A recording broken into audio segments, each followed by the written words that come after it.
결론부터 말씀드리자면 이 책은 읽어야 합니다. 두 명의 캐릭터의 모습이 이 책의 분위기를 이끌어가는 힘입니다. 마지막에 반전과 마을의 비밀 모두 전혀. 안녕하세요. 호러와 미스터리를 사랑하는 남자 이프로입니다. 오늘 소개드릴 책은 이두원 작가님의 타오르는 마음입니다. 이 책은 요 근래 가장 핫한 스릴러 소설이라는 것에 이견은 없으실 것입니다. 각종 온라인 서점, 미스테리 부분에 1, 2위의 순위를 계속 다투고 있습니다. 한국 작가님들 응원합니다.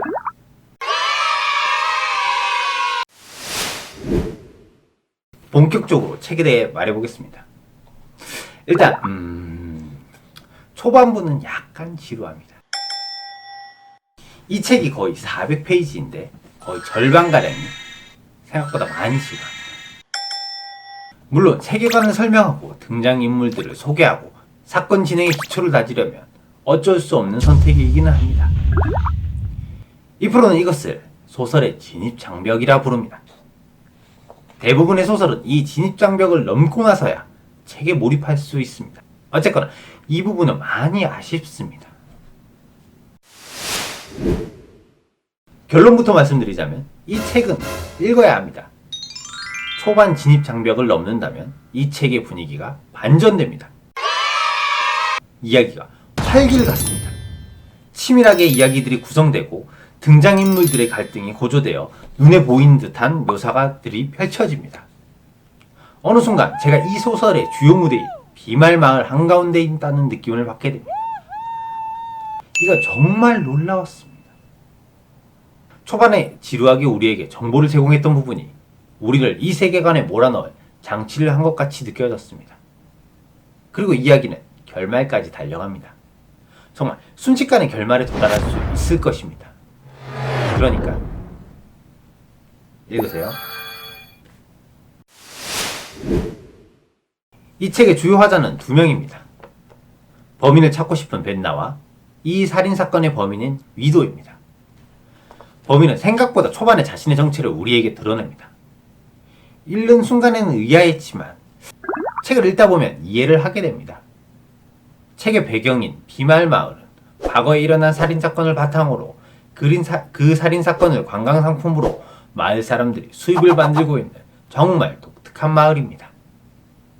살인사건의 피해자 유가족이 관광상품이 되고 피해자가 머물렀던 방이 관광 코스가 되며 시체들이 발견되었던 평원에서 마라톤이 열리고 캠핑이 이루어지며 살인사건에 대한 박물관이 세워지고 많은 사람들이 그곳을 찾아옵니다. 또한 이 살인사건은 이 마을을 배경으로 영화로 만들어져서 이 마을은 더더욱 유명해집니다. 하지만 이건 최초 살인사건이 일어난 후 2, 3년 후. 그 후로 지금까지 축제는 내리막길을 걷고 있습니다. 그런 도중 다시 살인사건이 발생합니다. 사람들의 관심이 다시 이 마을에 집중되고 이번 축제는 성황리에 열릴 것이라는 예측을 하게 됩니다. 이렇듯 뭔가 더 있을 것 같은 분위기로 글은 계속 흘러갑니다. 또한 주인공 벤나의 행동은 굉장히 열정적이고 과감하지만 정상적으로 보이지는 않아 궁금증을 더욱더 유발시킵니다. 범인인 위도는 과거에 자신이 한 범죄에 비해 현재는 강력하고 카리스마 있는 모습을 보여주지는 않습니다. 이것도 역시 이유는 있습니다만 스포가 될 수 있으니 말을 아끼겠습니다. 무력하고 나약한 모습이 보이고 있습니다. 극과 극으로 보여지는 두 명의 캐릭터의 모습이 이 책의 분위기를 이끌어가는 힘입니다. 책은 후반으로 갈수록 반전도 있고 놀라운 사실도 계속 밝혀집니다. 초반 장벽만 넘는다면 정말 재미있는 책입니다.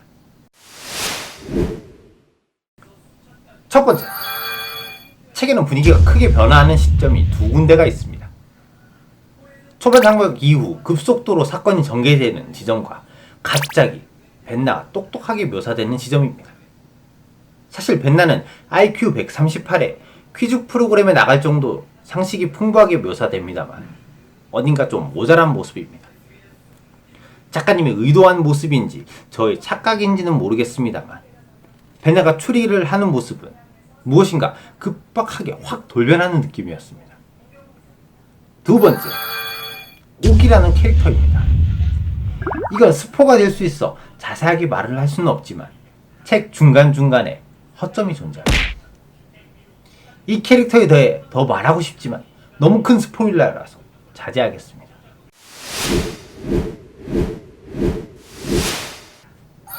세 번째, 세계관입니다.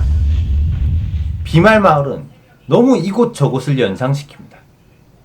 사실 처음에는 한국이 배경인 줄 알았습니다. 하지만 사람들의 이름이 이국적입니다. 뜨겁게 묘사되는 날씨와 평온의 모습은 미국 서부 시대를 연상시킵니다. 작가님이 창조한 세계이지만 저뿐만 아니라 사실 다른 분들도 이 세계관이 크게 머릿속에 와닿지는 않는다는 것이 중론입니다. 중론일 것입니다. 아니, 사실 잘 모르겠지만 여기저기서 많이 얘기를 했습니다. 이런 상황은 우리에게 등장인물들이 서로 헷갈리게 만듭니다. 네 번째, 이 책의 제목입니다. 타오르는 마음이란 제목에서 우리가 기대하는 바가 있는데 책을 읽는 내내 타오르는 마음에 대한 느낌이 확 와닿지는 않습니다. 사실 약간 낚시. 앞에서 많은 이야기를 했지만 이 책은 정말 잘 쓰여진 책입니다. 등장인물들이 헷갈리지만 생동감이 느껴지는 소설입니다. 그리고 책을 읽는 내내 비말 마을의 날씨처럼 뜨거움이 느껴졌습니다. 또한 상반된 두 명의 화자가 그를 이끌어가는 방식도 정말 좋았습니다. 마지막의 반전과 마을의 비밀 모두 전혀 예측하지 못했었습니다. 그만큼 잘 쓰여진 책이라는 것입니다. 초반 진입장벽이 아쉽기는 하지만 강력하게 추천드릴 수 있는 책입니다. 오늘 소개드린 책은 은행나무에서 출간된 이두온 작가님의 타오르는 마음입니다. 재밌게 감상하셨기 바랍니다.